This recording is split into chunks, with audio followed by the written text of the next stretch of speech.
The Stardust Elixir. Chapter 1, The Fallen Star. The world was a tired, wheezing thing. A once vibrant tapestry of blues and greens had faded to a sickly yellow, the skies choked with smog, the oceans thick with plastic. In the heart of this dying world, a beacon of hope flickered, the Helios Research Facility, a gleaming monolith of glass and steel, where brilliant minds toiled to find a solution for humanity's looming extinction. Within those sterile walls, Dr. Evelyn Hale, a woman with kind eyes and a fierce intellect, stared through the microscope at a shimmering speck of dust. It was no ordinary dust. This dust had fallen from the heavens during a spectacular meteor shower, a shower that had ignited the world's imagination and sparked a frenzy of speculation. Evelyn's breath caught in her throat as she saw the dust pulse with a faint ethereal light. Could this be it? The answer to their prayers? "Evelyn, you look like you've seen a ghost." Her husband Mark stood in the doorway, his once robust frame now gaunt and frail. His terminal illness had ravaged his body, leaving him a shadow of his former self. Evelyn forced a smile, her heart aching at the sight of him. "Maybe I have, my love," she replied, stepping away from the microscope. "Or maybe I've seen the future." Intrigued, Mark crossed the room and peered into the microscope. His brow furrowed as he examined the glowing dust. "What is it?" he asked. Evelyn took a deep breath, her voice trembling slightly. "I call it Stardust," she said, "and I believe it has the power to heal you." Mark's eyes widened with hope. "Heal me? You mean cure me?" "It's too early to say for sure," Evelyn cautioned, "but the initial tests are promising. The Stardust seems to enhance cellular regeneration and repair at an unprecedented rate." Mark reached out and gently took her hand. "You always were a miracle worker, Eve," he said with a weak smile. "But if this works, it could be a miracle for all of humanity." Evelyn nodded, her mind racing with possibilities. If Stardust could indeed cure Mark, it could revolutionize medicine, extend human lifespans, and offer a glimmer of hope in a world on the brink. But deep down, a nagging doubt gnawed at her. Was something this extraordinary too good to be true?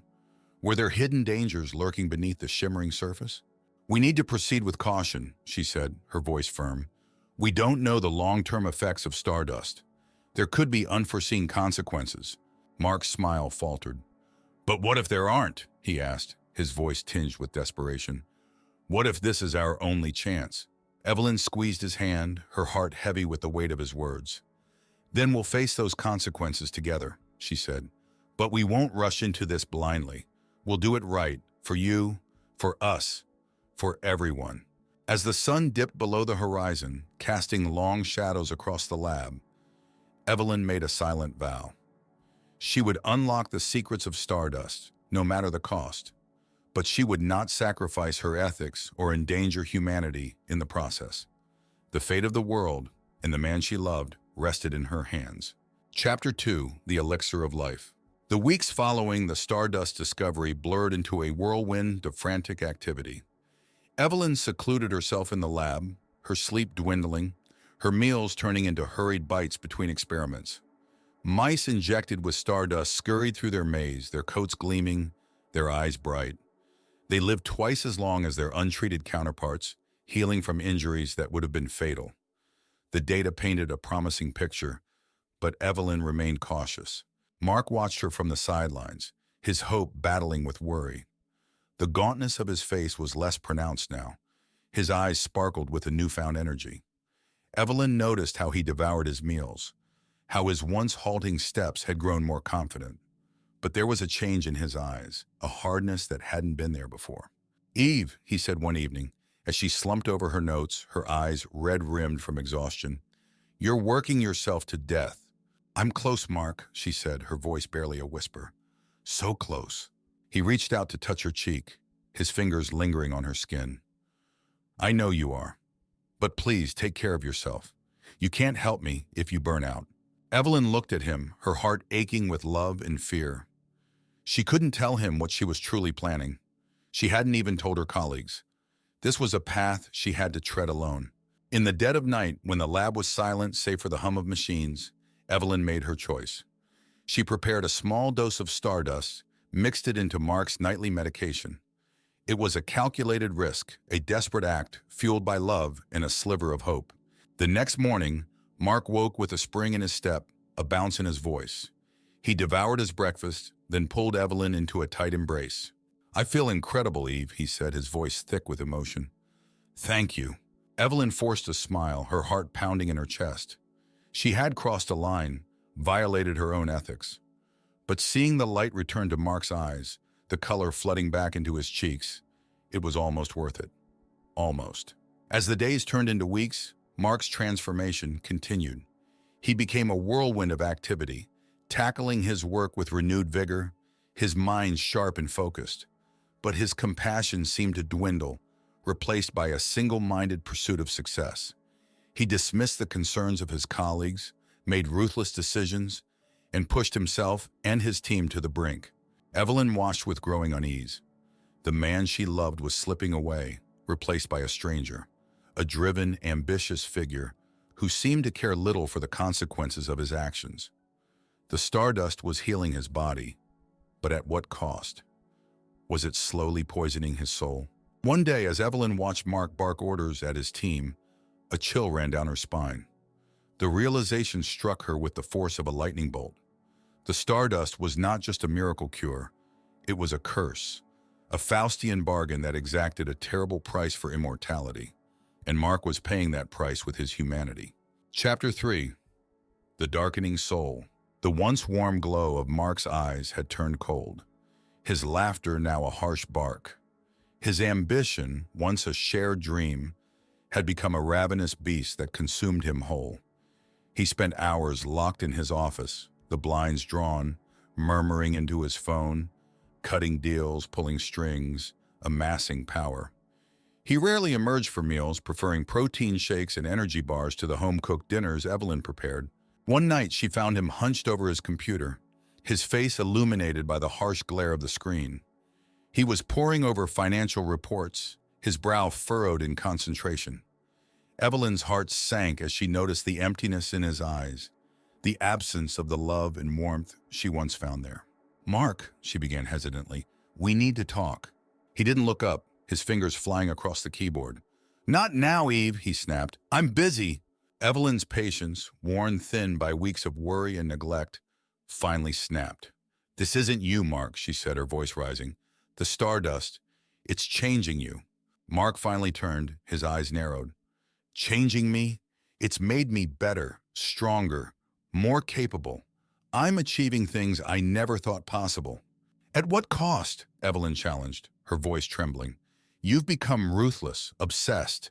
You don't care about anyone or anything but yourself." Mark scoffed. "Sentimentality is a luxury we can't afford," he said dismissively. "The world is a cutthroat place, Eve. I'm just playing the game." Evelyn's heart ached.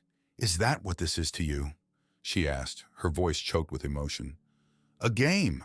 What about us? What about our love?" Mark stood up, towering over her. "Love?" he sneered. "Love is a weakness. It's a distraction. I have no time for it." The words pierced Evelyn like a dagger. Tears welled up in her eyes as the horrifying truth sank in. The Stardust had not only healed Mark's body, it had stripped him of his humanity, his empathy, his very soul. He was a hollow shell, a puppet of his own ambition. "I don't even know you anymore," Evelyn whispered, her voice barely audible. Mark shrugged. "Get used to it," he said coldly.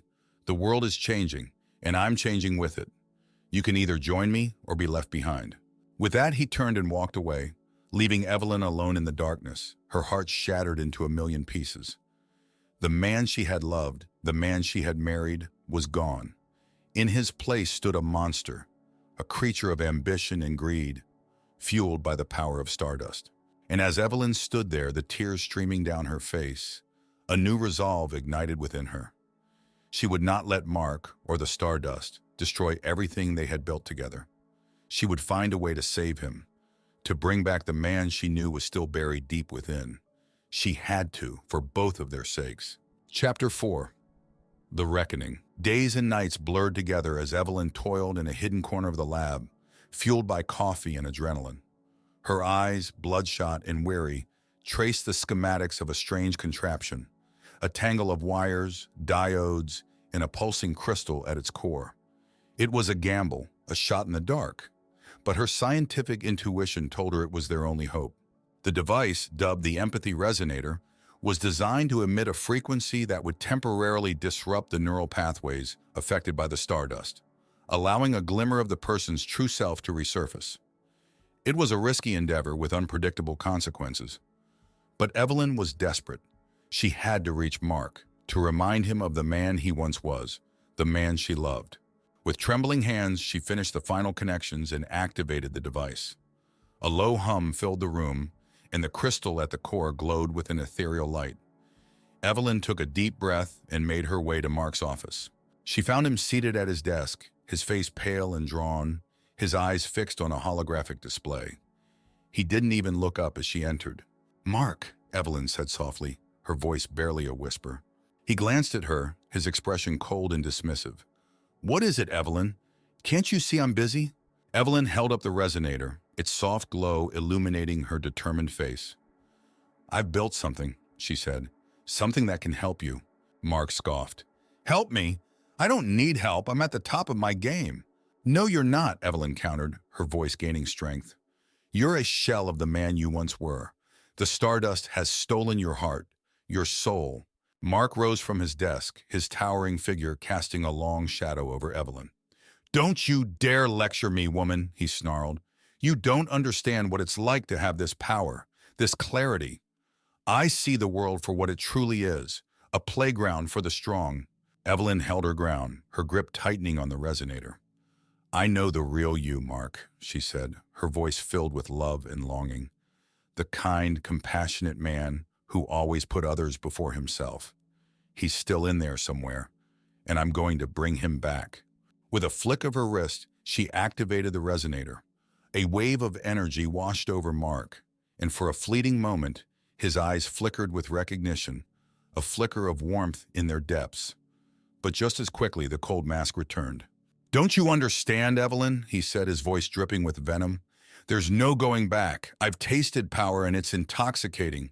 You're just a relic of my past, a sentimental fool." He lunged for the resonator, but Evelyn was too quick for him. She dodged his grasp and pressed the device against his chest. A surge of energy pulsed through Mark's body, and he cried out in pain, clutching his head. Images flashed before his eyes, their wedding day, the laughter they shared, the love they had built together.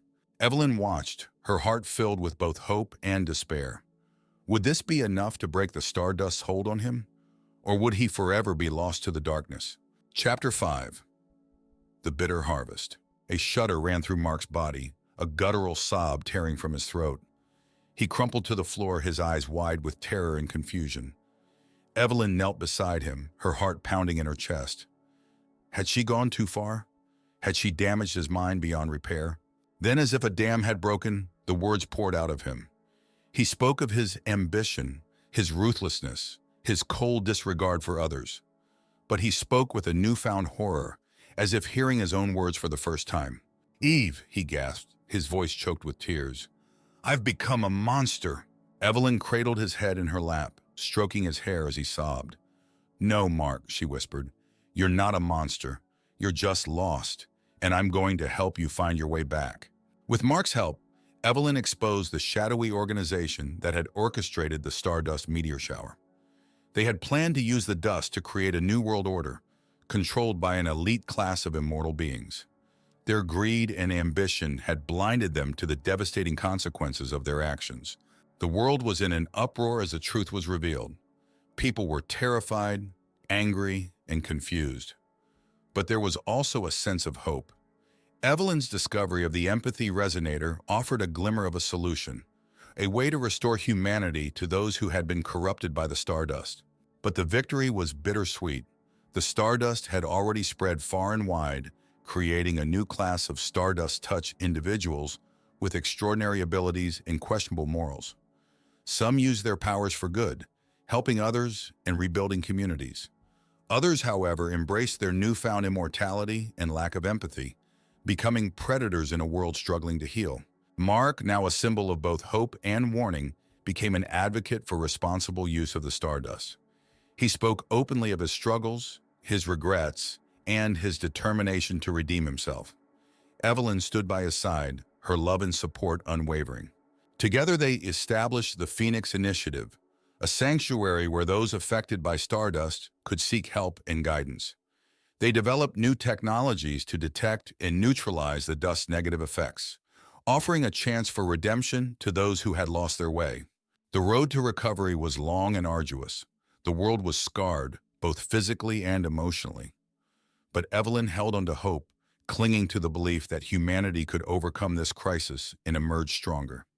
She had seen the darkness that lurked within the human heart, but she had also witnessed the power of love, sacrifice, and the indomitable spirit of those who refused to give up. As she stood beside Mark, watching the sun rise over the newly established Phoenix Sanctuary, Evelyn knew that the battle was far from over. The Stardust Elixir had opened Pandora's box, unleashing both miracles and monsters upon the world. But with courage, compassion, and the unwavering pursuit of knowledge, humanity could forge a new path, one that embraced their newfound abilities while preserving the essence of what it meant to be human. Chapter 6, The New Dawn. Years passed, and the world began to heal. The scars of the Stardust crisis remained, but humanity, in its resilience, adapted and evolved. The Helios Research Facility was transformed into the Phoenix Sanctuary, a haven for those affected by the Stardust, a place of healing and hope. Evelyn stood on the rooftop terrace, her hair now streaked with silver, her eyes reflecting the wisdom of years. The sun dipped below the horizon, painting the sky with hues of orange and purple. Below, the lights of the sanctuary twinkled like stars, a beacon of hope in the twilight. Mark joined her, his hand finding hers. His eyes, once cold and hard, now held a gentle warmth. The resonator had not been a perfect cure, but it had paved the way for a slow, steady healing. With therapy, support, and time, Mark had rediscovered his compassion, his love for life, and most importantly, his love for Evelyn. "It's beautiful," he said, his voice soft as he gazed at the sanctuary below. "You've created something truly remarkable, Eve." Evelyn smiled, her heart swelling with pride and love. "We did it together," she said, squeezing his hand. "You helped me see the truth, helped me fight for what's right." Mark leaned in and kissed her forehead. "I still have a long way to go," he admitted. "The darkness, it lingers, but I won't let it consume me again, not as long as I have you." Evelyn rested her head on his shoulder, the weight of the past lifting slightly. The Stardust Elixir had taken so much from them, but it had also given them something precious, a deeper understanding of the human spirit, its resilience, and its capacity for both darkness and light. "We can't change what happened," she said, her voice filled with quiet strength. "But we can learn from it. We can use our knowledge to help others who are struggling, to give them hope." Mark nodded, his eyes filled with a newfound determination.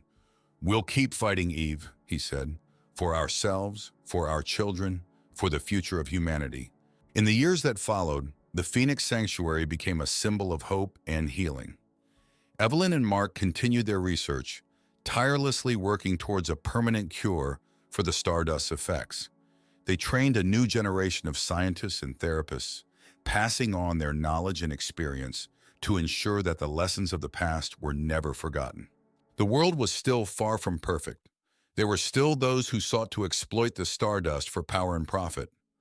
But there were also those who fought for a better future, who believed in the inherent goodness of humanity. As the sun rose on a new day, casting its golden rays on the Phoenix Sanctuary, Evelyn and Mark knew that their work was far from over. But they also knew that they were not alone. They had each other, they had the support of their community, and they had the unwavering belief that even in the darkest of times, the human spirit could rise from the ashes, stronger and brighter than ever before.